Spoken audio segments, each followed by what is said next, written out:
Good evening. My name is John McLean, and I'm the Director of the Emergency Operations Center for the region of Switch Valley. I want to thank each and every one of you for coming out tonight to listen to some information about the situation we find ourselves in right now with the stick pin fire.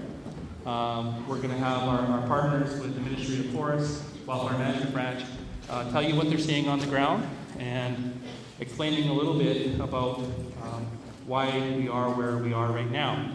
So I'm going to address that right now. We have issued an evacuation alert. The alert applies to all properties between the U.S. border and the southern edge of the Kettle River. If you're south of the Kettle River, you are in the alert area. If you are north of the Kettle River, you're not. It extends from the Danville crossing in the west to the Cascade crossing in the east. It includes Ponderosa and Cascade and Christina Lake, Gilbert, Russell, the Industrial Park, and all those other areas. Those folks are under alert. What does that mean to you folks? That means that you should be ready to go. You should have your paperwork. You should have a bag. You should have a plan. You should follow the advice that we provide. And be ready to go when we come and knock on your door next time. If, and only if, the situation warrants, you will get a knock on the door, and it will be an evacuation order.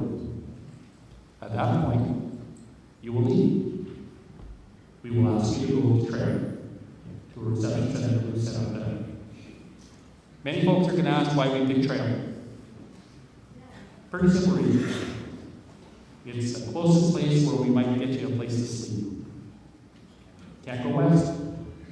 There's not that much of it. And there's a big old fire. The Okanagan is still full of Turks. The trail will be on support. So we'll ask the folks to go to trail. If you choose to go somewhere else, that's on you. You are free to make that choice. We will, at the appropriate time, publish a phone number, and we'll ask you to give us a call. The Red Cross will call. When you make that call, they'll register you so that we can call you. And we can tell you to come home when the time's right. So, you are on alert. That means be prepared. If we ask for something else, we'll knock on the door. When we ask something, when we knock on the door, leave. Go. That's the way you're safe. And that's the way we ensure that our first responders, our firefighters, the people that are working so very, very hard right now to protect our homes and our properties, are safe.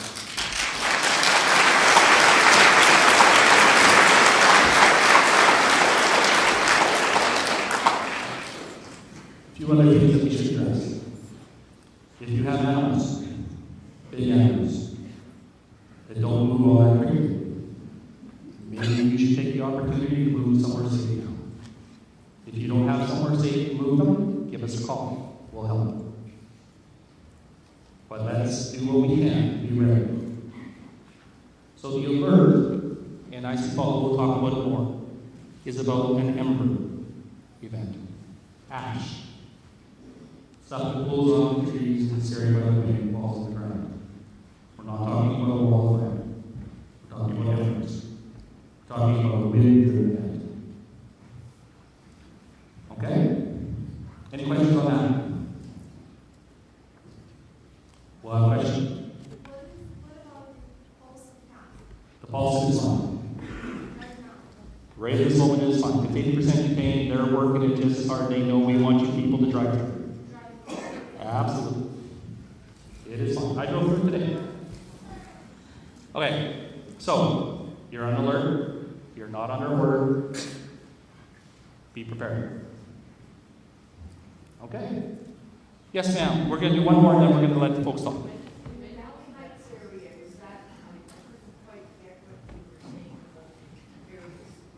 Are you south of the river? I don't think you're south of the river.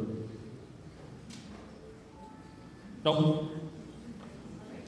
It's that simple. South of the river, alert. This side of the river, no. Yes, sir. One more. That's it. When might this ember event occur? Hopefully never. want everybody to take that. What was the question? The question was, when might this Ember event happen? The answer is the forecast call for winds between now and Friday. That's about as far as we go. I should follow Same. So that's my part for now. And that is kind of one of the more important ones. So now I'm going to ask Mayor Frank Conrad to come up and say a few words. Mayor Conrad.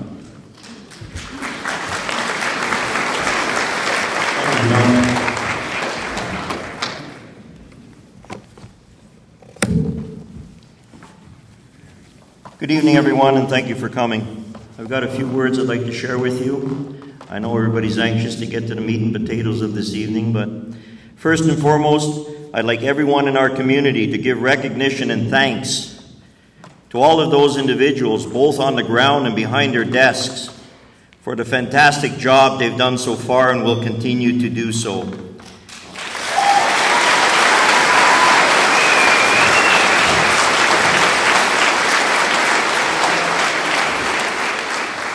The EOC, the RDKB, and all the other organizations have been the hub of all of the success so far, and they need to be commended for their great work. Also, all the volunteers, the merchants, and the community individuals who have been so gracious hosts to all of our firefighters, we thank you.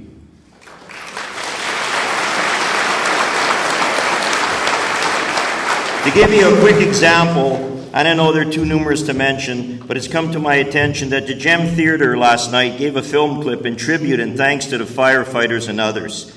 Thanks to the owners for this. Many such gallant efforts are highly appreciated at times like this. You know how the saying goes, when the going gets tough, the tough get going. So to focus things at hand, may I just say, be vigilant, be prepared, and again, I can't stress enough that we must all stay calm. We're in good hands, and every proactive measure available is in place. I'll now turn things over to our experts who will inform you further on tonight's meeting. Thank you, and God bless.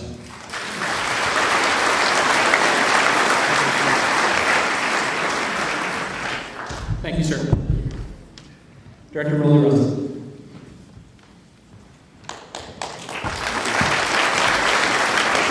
Thanks, everybody. I think Frank said most of what I was going to get up here and say thanks about. Last week, I extended my congratulations to the EOC specifically and the good job that they're doing. And I want to make sure tonight that I recognize all the boots on the ground that are out there keeping us safe. I think Jock put it well just before I got up here. Said, you know, it's a good time to be attentive to the fact that we're in the hands of the best firefighters in the world. So thank you.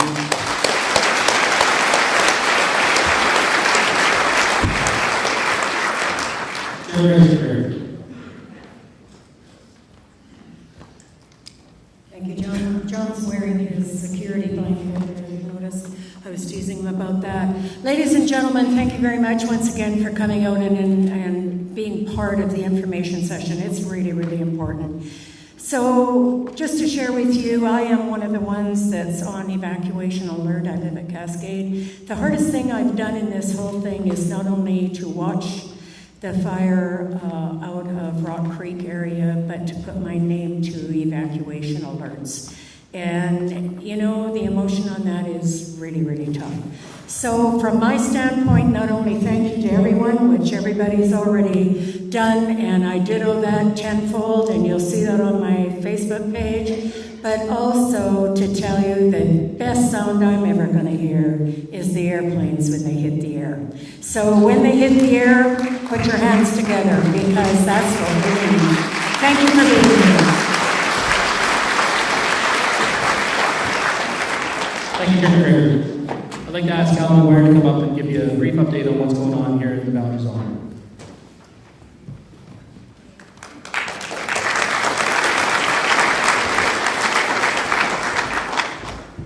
Hi there, I'm the Forest Protection Officer here for the Boundary Fire Zone. I also live in Grand Forks, so thank you very much for everybody coming out here tonight. I want to give, my talk is mainly just giving you guys an overall situation of the wildfires in the area. As you know, we've been awful busy, and normally this zone we get about 35 fires a year. We're up to 137 now. So our crews have done an excellent job, but there's still lots of work to be done here. Currently, we have 11 wildfires burning in the zone. And I should ask Daniel here to just flip to the first slide, Daniel. So this is a quick snapshot of the fire zone. It goes from the Anarchist Summit area over to Paulson on the east side, and then Big White's up in the northwest corner there, and then Edgewood up in the northeast corner. So each of the tags, the orange tags, reflect the fire that we currently have burning. So I'll get into some of the fires that are the bigger ones that are concern to us. So at Rock Creek, we have an incident management team managing the fires there. Two main fires. So it's the Hall Incident Management Team. And the first fire, Rock Creek, is presently 4,534 hectares in size, and it's about 75% contained. They roughly have 115 firefighters, 4 helicopters, and 4 pieces of heavy equipment. They are reducing some of that heavy equipment need as the fire is coming along very well, and there's been no perimeter growth in the last few days. We have another fire up at east of Beaverdale. We call it Fire 579. It's up in the Clark Lake and Joan Lake areas, 90 hectares in size, 90% contained at this time, and we're down to 24 firefighters there. So again, progressing well. We also have a second incident management team in the zone led by Tony Falco, who's going to talk here tonight about the stick pin fire that he's managing. Fire 590 is in the Paulson Pass area. It's 320 hectares in size and about 80% contained at this time. And we're probably not going to increase that number a lot. The 20% that's remaining is very difficult ground. And so you'll see fire burning in the Paulson area there and along the highway for quite a long time. It's just too dangerous to put firefighters on the ground in some of those areas with the rolling debris. So at this point, the highway is open. That was our priority, and we are hoping that that doesn't change at all. And so, yeah, good news there. 53 firefighters still on it, and 2 pieces of heavy equipment. The other 2 fires of concern, and you know, I got way ahead of myself because I forgot about this side projection. So let's just flip one more. That, just back one. Sorry. Back one more. Yeah, that's one more forward now. Sorry. Okay, that was Rock Creek. Basically goes from Rock Creek up to a couple kilometers north of Westridge. And sorry for the quality of that picture there. So the next one. This is the Paulson Pass fire of 320 hectares. And the highway is along that east side. And so you see some of that rough edge area. That's where the fire hasn't burned to the highway. And it will be smoldering in there. So the next slide. So this is 2 other areas of fires of concern, and I know a lot of people here are interested in, is the Lynch Creek fires. We've had 4 problem days here of heavy smoke, and we can't fly aircraft unless we have a mile visibility in the smoke. So our aircraft have been grounded basically for 4 days. We did a bit of flying today, and we finally are trying to get some accurate maps, but the maps I have here are very estimates of these fires, so don't take anything to heart on these. So fire 585, which is the southern fire there, that fire is roughly 250 hectares. Last time we mapped it, I believe it's probably in the 350 hectare area now. And fire 610, the one just to the north, is 550 hectares at minimum. Again, that's doing some estimates using MODIS. So fire 585 is the fire we're fighting. We haven't fought the larger one to the north. It's 15% contained on the southeast flank. Resources we have on it are 39 firefighters and just one piece of heavy equipment at this time. The goal on this fire is to it's going to be modified response, and the goal will be to keep the fire out of the North Fork Valley. So we're trying to secure the west and south flanks. And so we were making great progress there, and we still have people on the ground even though we can't fly, but it will be a lot of work in there, and again, tough terrain with no water. So it's going to be a long project. So fire 610, it's burning within the Gladstone Provincial Park. And BC Parks has a fire management plan, and they are good with natural fire burning in the landscape through that park area. So at this time, we're going to do modified response on that fire again to make sure it stays out of the North Fork Valley, but we will allow it to be burning through the park area, so it will get bigger, and there'll be smoke there probably till the snow flies. Fire 667, I don't have a slide of this one, so it's burning up in the Blue Joint, Mount Franklin area. It's right on the border of the Granby Park on the east border.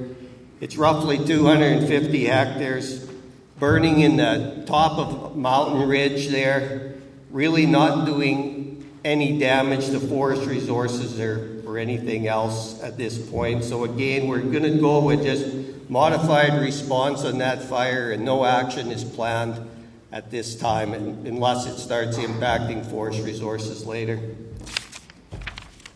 So I'll just pass this on to John here. I'm sure there'll be questions later.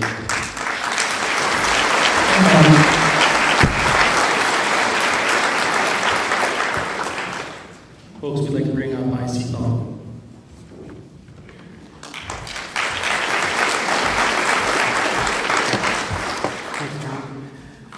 Thanks everybody for coming out. I'll try to give you a little bit of background on the stick pin fire and what we've been doing up to this date, and we'll talk a little bit about the evac or the excuse me.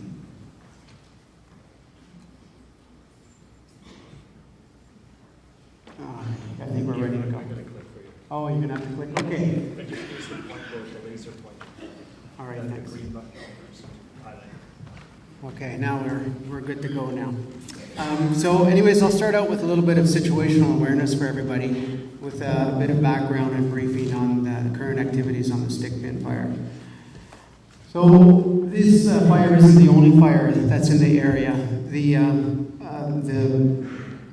USIMT team that's managing the Kettle Complex is also managing 3 other fires. They have the Graves fire, the Renner fire, the Roy fire, and of course the stick pin fire. The fire that you see over to the right down over here, that is called the Graves fire. And they've been working really hard. They're obviously, like everybody else, they're shorter resources, and they're doing the best they can. Now, the U.S. resources assigned to the stick pin and other fires are 222 firefighters, 50 support staff, 3 helicopters, and 75 pieces of heavy equipment. As of today, they started turning over the fire to another incident management team. I just met with them. They seem like a really good group of folks, and they're going to just continue that hard work. The BC resources on the fire are working this area up in here. It's called Division 3, or the Canadian branch. work in this area here all the way down to the Boulder Creek Road highway. So that's our area in here. Now, we've had some difficulties the last few days, and it's mainly due to poor visibility. It is so bad up there that, you know, the first day that our folks were up there, we didn't even know where the edge of the fire was. And it's really eerie up there when you get down in the trees and with the really thick smoke. Very difficult. So it took us quite a while to get our heads wrapped around it with the smoke. And also, too, what it does, it creates a very dangerous environment. It's not like the fire is still active, it's not moving fast, but very easy to get lost. We can't fly helicopters, so we can't get a look from the air. So it's been a real challenge. Now, hopefully, moving forward, things will change. Now, I want to just briefly touch on the weather, because it plays a very important role moving forward and why we're doing what we're doing. Now, for tomorrow and Friday, temperatures are supposed to increase. The relative humidity is supposed to decrease. It's supposed to be clearing. Winds are increasing with gusts of up to 40 from the southeast, southwest as this front approaches. So that's not a good thing. When you hear winds like that in the fuel type that we have, it's just not a good combination. So fire behavior, as the temperatures and winds increase and the RH decreases, the fire behavior will increase significantly. So it'll go from what we call a rank 2, rank 3 fire to potentially rank 4 or 5 or greater. That means higher rates of spread and definitely a lot more challenging. And it also creates a situation that, crew deployment and crew placement is critical for safety. Because another thing that's happening here on the fire is, like this area down in here is still not manned. They haven't been able to get in there and do anything. So we have fire behind us. And with the forecasted weather, we're just not comfortable in deploying our crews. That's just a fact of life. So, however, there are things that we can do, and I'll talk about that in a bit. Now, what we're trying to do is use the existing road network here as an anchor. And what we've done is, with dozers and handguard, is we've created compartments. And the plan is, moving forward, and unfortunately we didn't get a chance today because it just wasn't right, the idea is to link up those roads and burn those individual compartments out. That's the only way we're gonna get anywhere with this thing. The Americans have been very successful doing that on this side. You can see how clean this edge is, right? What they've done is run a dozer guard and then burned off from the dozer line. The winds are generally in this direction, so it works very well on that side. On the other side, it's more difficult. Another area that's just been a real headache for the Americans and us is this little corner up here. That little corner is full of fine, flashy fuels, huge fields of grass, basically, with strips of timber running in between them. So we have slope, wind, and aspect all aligned, and fire really likes that. It really moves fast through there. They thought they had it, but because of the poor visibility, every time they go out there in the morning, at the evening they come in, well, we did really good, we think we got it. They go back out, and they found that it's skipped over the line. So that area has been a very, very challenging area to deal with. Okay, next slide. Now, this what you see behind me here is our projections going out 3 days based on the latest weather forecast. So what we have here is the first day, right? Second, and then third day.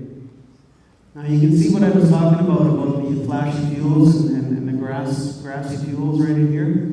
So right now, it's right in here actually. Now the wind will start to kind of push it, but it'll burn through there. And what'll happen when it gets down to the bottom of the valley, right, it'll want to race up the hill.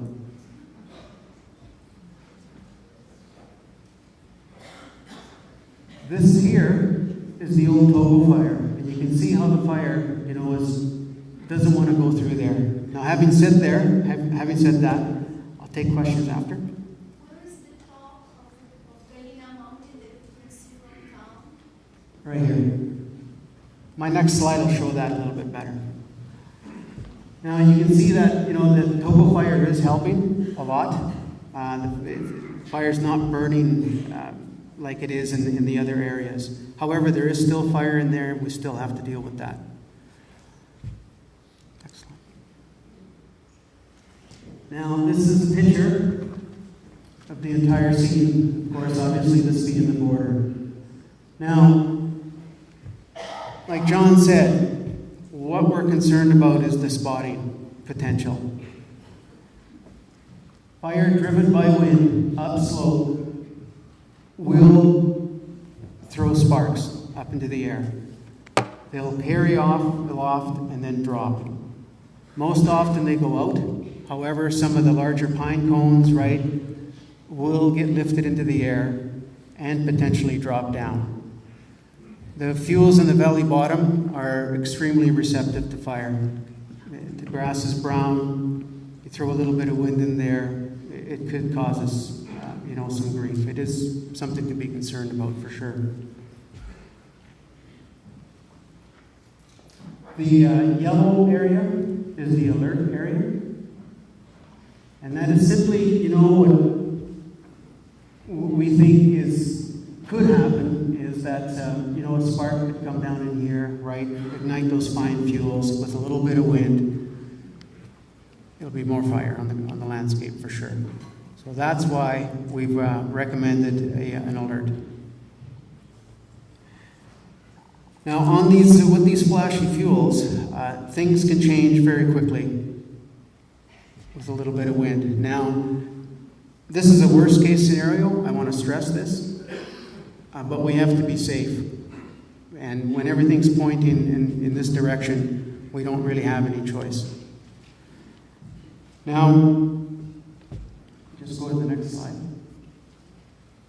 This is a different perspective, and I just wanted to put this up there just to illustrate this slope and the potential. So what I was talking about earlier, as the fire creeps down, it will burn downhill. When it hits the bottom, it's going to want to go up that hillside really fast.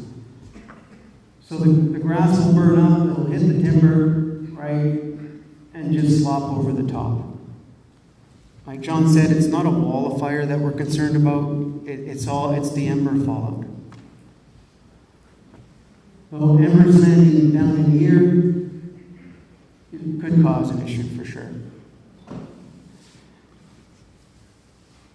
We are taking some proactive measures. We're putting as many key pieces in place to minimize the damage if that does occur.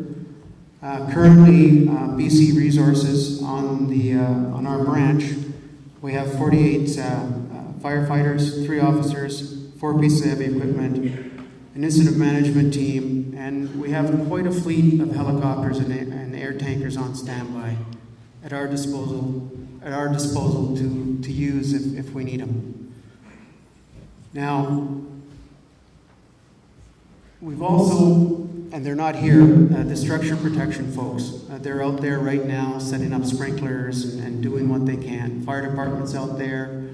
They have some really good plans in place. Hopefully, we don't have to activate them, but we have to go through with all this. Another thing that I want to mention here, part of our Air Force is aircraft that scoop water, and we're planning on using Christina Lake. It's a really close lake, right? Very short turnaround times. Will have a pretty dramatic impact if we require them. what we're asking the public out at Christina Lake, if you see a skimmer on the water, please get out of the way. It's funny, people always want to get a picture, but please get out of the way. Let them do their job. What generally happens is the bird dog plane will come ahead, will scout the lake. If there's somebody there, they'll do a siren, warn you. If you don't get out of the way, they can't do their job. So we're just urging everybody to stay off the lake.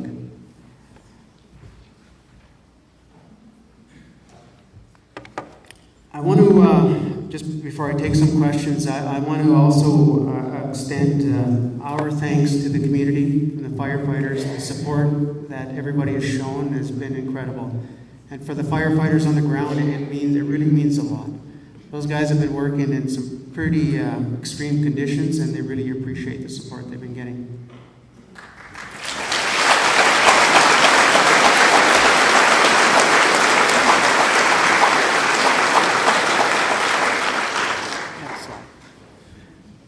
So I'll take a few questions. I'll try to answer them as best I can. Yes? Any possibility you could call in the Canadian forces? That is a possibility, but at this time, that's not being considered. What's the question? She asked if it was a possibility if we could call in the Canadian forces. And at this time, that is a possibility. It would have to be very, very extreme, and we'd have to involve. Right now, no, we're not doing that. Yes? You said that the evacuation alert was for south of the river, but on the website, I live on 4th Street, right by City Park. It's included. My address is included in that alert. If it is, it shouldn't be. What you saw here on the map is what's on alert. Yeah. Anybody else? Yes. The Carson campsite on the American border is a lot closer to the fire than the south perimeter line of the river. You say in the last 8 years? Put it back. Right about where it says Danville. The other one? Okay, right about Danville? Yes, because the wind, remember, it's forecasted to come out of the southwest and west. Yes. The helicopters have been grounded because of smoke and visibility. What about the other aircraft you're talking about? Can they fly and get the smoke? The question is, the helicopters have been grounded, and the other fixed-wing helicopter or aircraft, can they fly? The answer is no. It's well, you can't fight what you can't see. Anybody else? Question. Can you orient us to where Grand Works is, Danville, on the map? Show us the 49th parallel, where's the map? Next one. The yellow line is the 49th parallel. Yeah, right here is the border. Danville, Grand Forks, Laurier, and Christina Lake.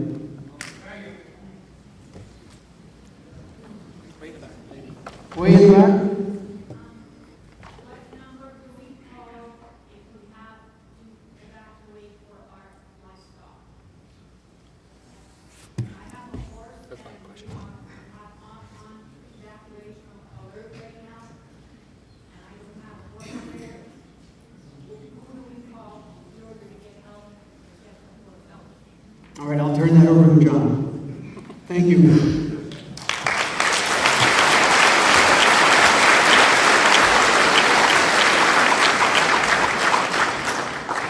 Thank you, IC Falco. So the question was, where do you call if you need help with getting your animals out and you're in the alert area? You call the regional district community boundary at the published number, which is 368-7192. I prefer you like the website because I'm trying to remember that number off of memory. So if you go to www.rvkb.com, or better yet, come see me after the meeting, and I'll take down your contact. So Oh, there we go. So I got it. Ready? 250-368-9127. 9127. So to follow up on the livestock question, are you going to bring in sea dogs to help people? Yes. Okay. Thank you. Are you going to announce that Fall Fair has been canceled? I don't have information about that. Okay, there's a rumor out there that Fall Fair has been canceled. It is canceled. I didn't cancel it.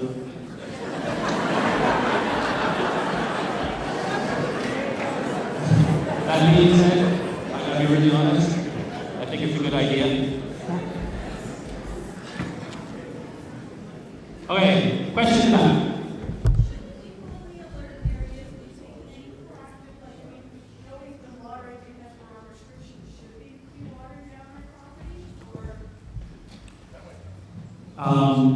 The question is, should people in the alert areas be doing something proactive to protect their homes? The answer is yes. Removing debris, cutting down the tall fuels. Grass does not necessarily need to be green as long as it's short. The Office of Fire Commissioner, the Structure Protection guys, will be coming to every property in the triage. You have an opportunity to talk to them, get the fire alarm brochure on the table, and do what you can. Absolutely do what you can. Yes, ma'am. How far up the Granby is Lynch Creek Fire? 25 kilometers. Does that look a good number? How far up the Granby is Lynch Creek? It's at 28 kilometers. 28K. You're welcome. Anything else, folks?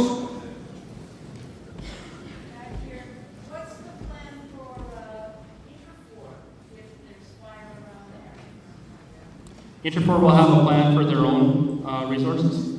And I do know that Chief Harriet went and spoke to all of the industrial operators in the area today. Anything else, sir? Hi. It seems to me that the fantastic preparation work that you people are doing here is being compromised by the fact that the bush is still open to recreational use and to industrial use. And district manager of the Southeast Fire Center has apparently refused to close the bush. Should we ask our political people here, Rolly and Grace and Frank, to get involved here and get some action in this area? So the question is why haven't we shut down the bush to recreational or other activities? That is called for Southeast Fire Committee. And if you want to speak to your elected officials, you're more welcome. It's not for us to ask. I do know that they did put an exclusion area in place around the BHC fire, around 7 Summer Strand. But that's mostly around protecting folks, making sure they don't wander into the forest. So they will put an exclusion area if they find necessary. Sir? Updates for fire information are best found where? RDKB.com? Absolutely. Where do you get the information? RDKB.com. BCWildfire.ca is also a really good place to get updates. We have Twitter. It's actually really good. But we don't have Facebook. Website and Twitter. RDKB.com, BCWildfire.ca, or Twitter. Now,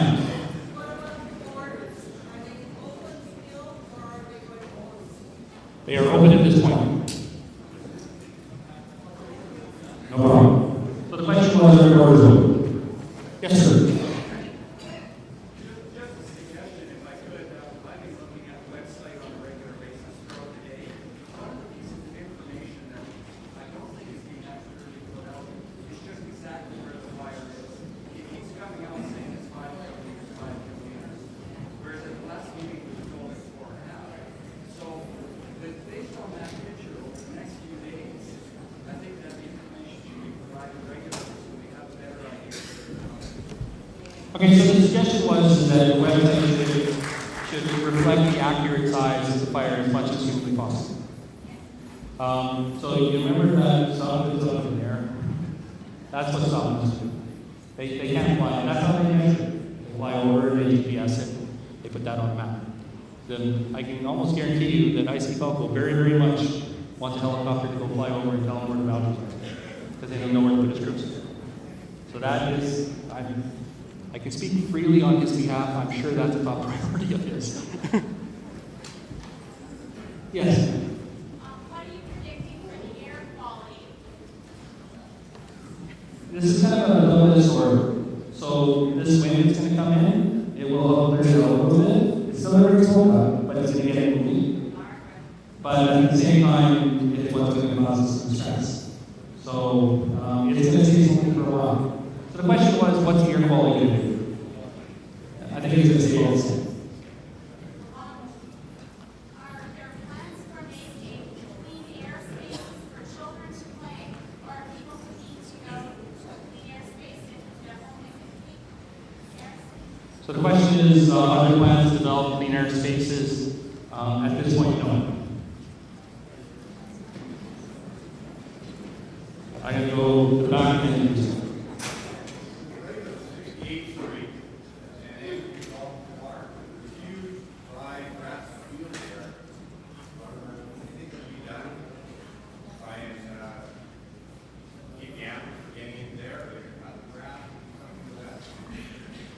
that would be within the city. So the city's going to do whatever it can to ensure that properties are as fire smart as possible. But it's we can only do what we can do right now. So one more, there's one right here, sir. I was listening to somebody talking to firefighters about twist. They were saying maybe November before it ends. He said something about when the snow flies. Is that what realistically we're looking at here? Yeah, that sounds like a you person. That's a difficult one. With the Sorry, my fault, my bad. the question is that somebody's heard that it'll be till the snow flies, and until the snow comes down and covers the fires, we'll have to be dealing with it. That's who knows. I mean, what we're really looking for is a season-ending event, and that could be a lot of rain, and I'm talking in excess of 30 or 40 mils, and just a general change in the weather pattern. And who knows? It could be a week, it could be a month. I don't know. Okay, so folks, we have to. We're going to do this same conversation in Christina Lake here in about an hour. In closing, there's a few things that I want to pound home. If you are in the alert area, be prepared. If we come and ask you to leave, go. If you're going to go boating, don't do it on Christina Lake. If you have a drone, I have a shotgun.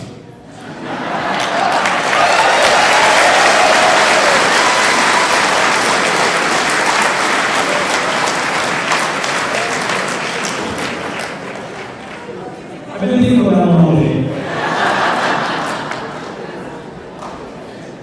Folks, I want you to be safe. I want you to be prepared. I want you to know that that I think we are in very, very good hands with IC Telephone's team. They're going to do their level best to keep our homes and our property safe. And I hope that all we have to do is come back and tell you everything's fine. Have a good night. Stay safe.